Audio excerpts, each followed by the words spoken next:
আমাদের মিছিল কিছুক্ষণের মধ্যে পোস্ট অফিস মোড়ের দিকে রওনা দিয়েছে।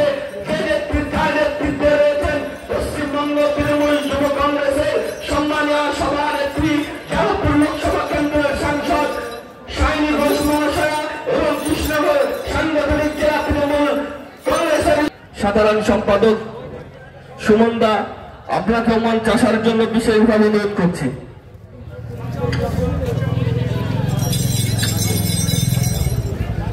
হরিপুর 2 নম্বর ব্লক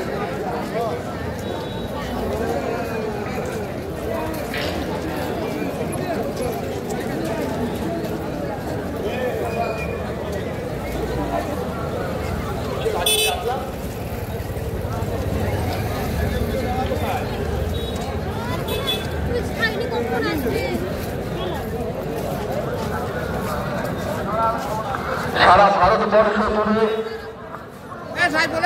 বিজেপি পরিচালিত কেন্দ্রীয় সরকারের যে দুর্রাজ্য, যে চরম নীতি এবং বাংলার প্রতি তাদের যে বঞ্চনা, সর্বোপরি বিজেপির অঙ্গনে মিলনে বিজেপির মদত পুষ্ট নির্বাচন কমিশন, এই বাংলার মাটি তৃণমূল কংগ্রেসের সত্য ঘাঁটি, এই কুশীলতার মাটি মমতা ব্যানার্জির সত্য ঘাঁটি, সেই জায়গা থেকে এই কৃষ্ণনগর সাংগঠনিক জেলা তাদের ভোটের মাধ্যমে পুনরায় জবাব দেবে। যত এসআইআর করে, যত স্পেশাল ইনভেস্টিগেশন করে বাংলার মানুষকে চক্রান্ত করতে চায়, বাংলার মানুষকে দিশেহারা করতে চায়, সাধারণ মানুষের জবাব দেবে। আমরা ধন্যবাদ জানাই প্রতিটা ব্লকের যুব তৃণমূল কংগ্রেসের সভাপতি তথা সভাপতিদের। সামনে চেয়ারগুলো বারবার অনুরোধ করছি সাংবাদিক কর্মীদের ছেড়ে দেবেন।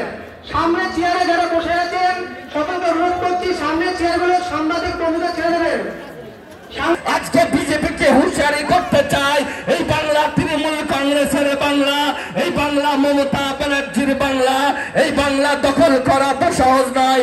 আমরা দেখতে পাচ্ছি চাপড়া থেকে এক বিশাল মিছিল কামারুজ্জামানের নেতৃত্বে আসছে, সেই সঙ্গে আমাদের রাজ্য সভানেত্রী শাইনী ঘোষ মহাশয়ের নেতৃত্বে সুবিশাল মিছিল আমাদের পোস্ট অফিস মোড়ের দিকে ইতিমধ্যে প্রায় পৌঁছে গেছে।